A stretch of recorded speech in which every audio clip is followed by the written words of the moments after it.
You complain about your alarm going off at 7 a.m. A Roman soldier was already awake, already armored, already marching, every single day.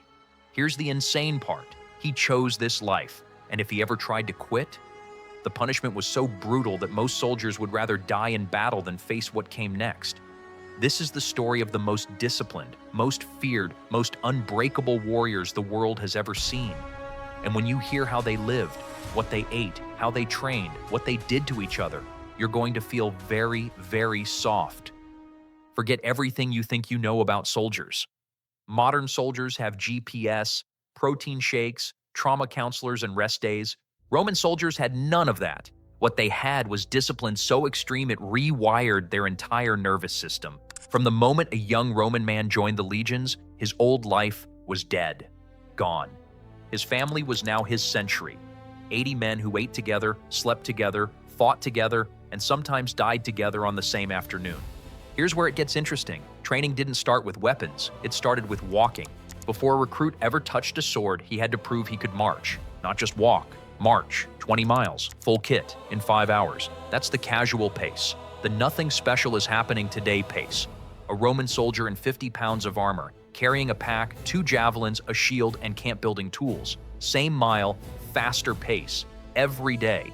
Now imagine doing that for 20 years, because that was the contract. 2 decades of your life to Rome.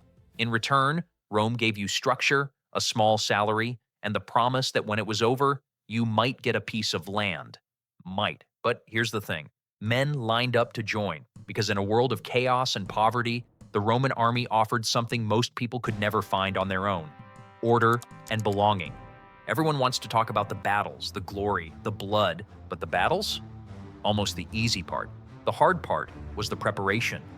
Roman soldiers trained 6 days a week, every week, without exception. They drilled sword movements until it wasn't muscle memory. It was instinct, the kind where your body moves before your brain registers the threat. They trained with wooden swords that weighed twice as much as real ones. Every swing, every block, every thrust, double weight. So when battle came, the real sword felt light. Their shields weren't just for defense. A full-force shield bash could break a man's nose, drop him to his knees, and then the sword finished the job. They practiced swimming in full armor, building fortifications after already marching 20 miles that same day. No rest, no comfort, no excuses, and all of it in complete silence. A soldier who shouted out of turn could be beaten, because in battle, noise was chaos, and chaos got your brothers killed. Every night, no matter where they were, in the middle of enemy territory, deep in unfamiliar forests, they built a camp. Not a casual camp, a fort. Ditch dug, stakes planted, tents in the exact same configuration, guard posts manned, because discipline wasn't something you turned on for battle. It was something you lived. You'd think men who worked this hard were eating like kings. They weren't. The staple of a Roman soldier's diet was grain, wheat mostly, ground into porridge or baked into hard, dense bread called bucellatum. No flavor, no variety, just fuel, legumes, salt, a bit of olive oil if they were lucky, and vinegar water, pasca, a drink modern people would spit out immediately. It sounds awful, but it worked. The Roman military figured out something remarkable. You don't need to enjoy food. You need to fuel yourself. The logistics of feeding 5,000 soldiers on campaign was a military operation in itself. Wherever the legions went, food followed. But they only fed you what you needed, not what you wanted. Need and want. 2 very different things. Modern people blur them constantly. Roman soldiers never had that luxury. Roman soldiers weren't just physically dominant. They were mentally engineered. The Roman army was arguably the first military force in history to understand psychological warfare, not just against enemies, but as a management tool for their own men. Think about fear. Your heart races, your vision narrows, every instinct screams, run. Now imagine thousands of men feeling that simultaneously on a battlefield. That's how armies broke, not from being outnumbered, not from better weapons, from fear spreading. One man runs, the next sees it, then the next. An entire flank collapses because of one terrified soldier. The Romans knew this, so they engineered formations to make running impossible. The testudo, the tortoise. Shields locked overhead and on all sides, every man pressed against the next. You couldn't run even if you wanted to. The formation didn't just block arrows, it removed the choice to be a coward. The only direction possible was forward, and this is the part no one talks about. Roman soldiers were trained to be scary. Before battle, the legion stood in complete silence. Thousands of men, not a sound. Then, on command, they beat their swords against their shields. One rhythm, one sound. Imagine facing that. A wall of iron and red plumes moving in perfect time, making a sound like a single massive heartbeat. Most enemies were half broken before the first sword was swung. Now we get to the darkest part. A Roman soldier who fell asleep on guard duty was beaten.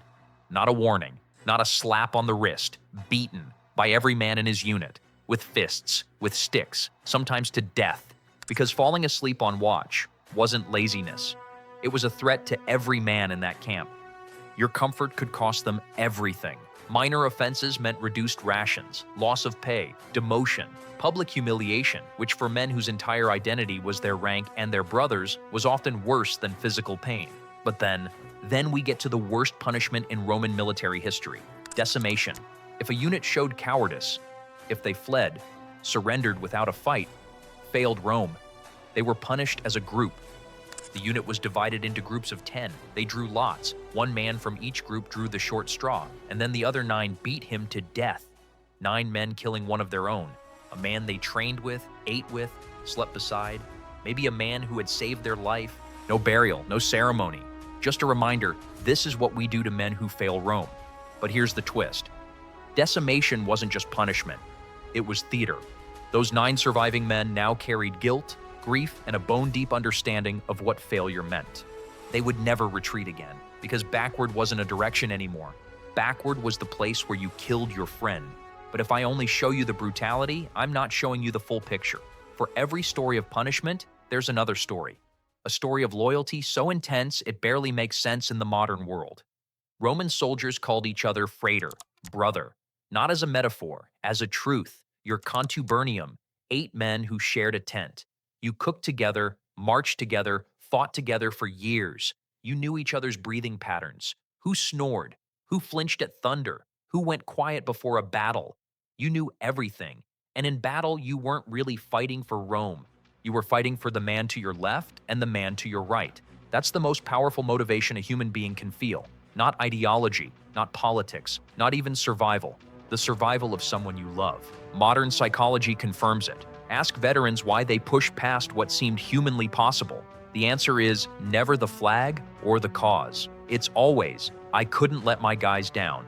The Romans built that feeling deliberately, every shared meal, every shared punishment, building the same thing, an unbreakable bond between men who had no choice but to trust each other completely.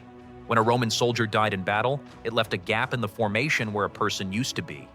His brothers felt that gap for years. War isn't just about glory and tactics, it's about loss. The Romans felt it as deeply as anyone. They just weren't allowed to show it until the battle was over. Imagine you're a tribal warrior in ancient Gaul. You've heard stories about the Romans, but stories are just stories, right? Then you see them coming over the hill. You expected screaming, charging, wild rage, beautiful chaos. What you see instead is silence. Thousands of men moving as one. No one shouting, no one breaking formation, shields touching, line perfect. They're not walking fast, they're walking steadily. And that steadiness is the most terrifying thing you've ever seen, because it means they're not scared of you. Your screams don't frighten them. Your war paint doesn't frighten them. Your numbers don't frighten them. They've prepared for this moment 10,000 times. Here's the tactical genius that made Rome unstoppable. Most ancient armies fought in one engagement. You charge, you win or lose. It's over. Rome fought in waves.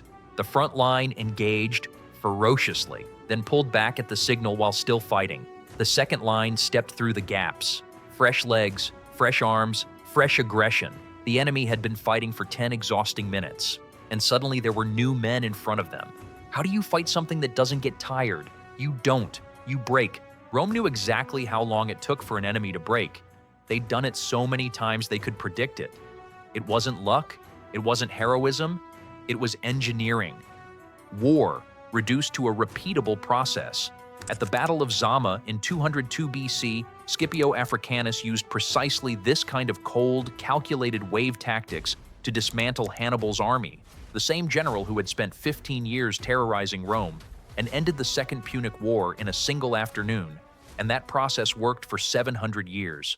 Between campaigns, Roman soldiers didn't sit around. They built things: roads, bridges, aqueducts, walls. Hadrian's Wall in Britain, built by soldiers, men who spent the morning in sword drills, spent the afternoon cutting stone.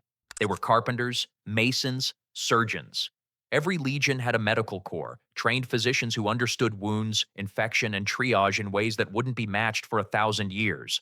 A Roman soldier with a serious wound had a better survival chance than a soldier in most 19th century armies. An ancient warrior fighting with iron and wood. Better medical care than men fighting in the 1800s. Rome kept its soldiers alive not out of compassion, out of pragmatism. A trained soldier was expensive. You didn't throw that away. And in the quiet stretches, the garrisons, the frontier posts, the long uneventful watches, soldiers formed communities. They gambled, wrote letters home, fell in love with local women, started families. Some of those children became soldiers too. And the cycle continued. Let's talk about what 50 pounds actually feels like. Pick up a large bag of dog food. That's about 40 pounds. Now put it on your back, add a winter coat, add boots, now walk 20 miles, then do it again tomorrow. And the day after. For 20 years. A Roman soldier carried segmented iron armor, an iron helmet with horsehair crest, a rectangular shield alone weighing nearly 10 pounds, a short sword, a javelin designed to bend on impact so enemies couldn't throw it back, a dagger, 3 days of food, cooking gear, digging tools, and camp stakes. Total weight, 44 to 66 pounds. Every single day. Julius Caesar himself noted that his soldiers could cover more ground in a single day than most armies could in 3, and he pushed them to do exactly that, using speed as a weapon before a single sword was raised. You're annoyed when your laptop bag is heavy.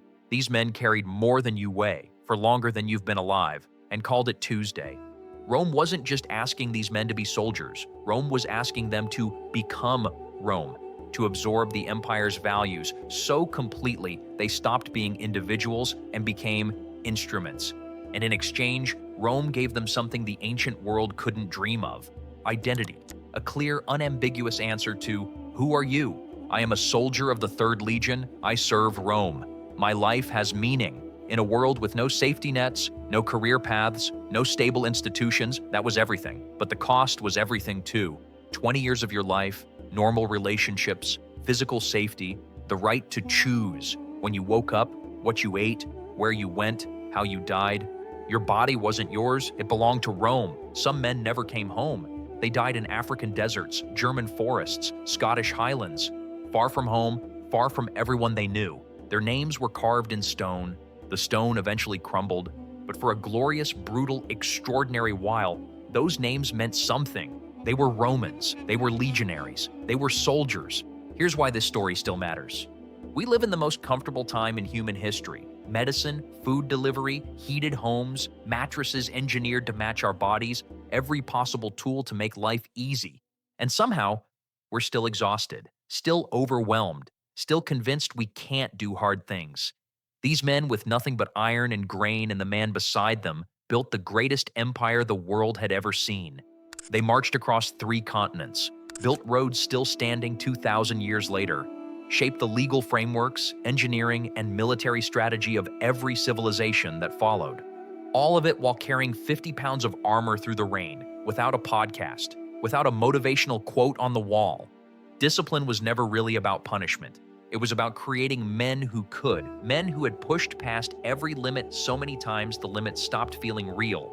Imagine waking up tomorrow and making just one decision, not a life transformation. One. The decision to be more uncomfortable than you were yesterday, to carry a little more, to complain a little less. The Romans didn't start great. They trained for it. They bled for it. They chose it every single morning for 20 years. When the dust of empires settled and the thrones turned to rubble, what remained? The roads, the walls, the legacy of men who refused to stop. Not just warriors, builders, not just fighters, examples. The Romans are gone, but the question they leave behind is still alive. What are you willing to carry? If this hit different, drop a comment. Tell me which part got you. And if you want the full story, Rome's greatest battles, the generals who changed history, the moments where empires were won and lost in a single afternoon. Hit subscribe, because we're just getting started.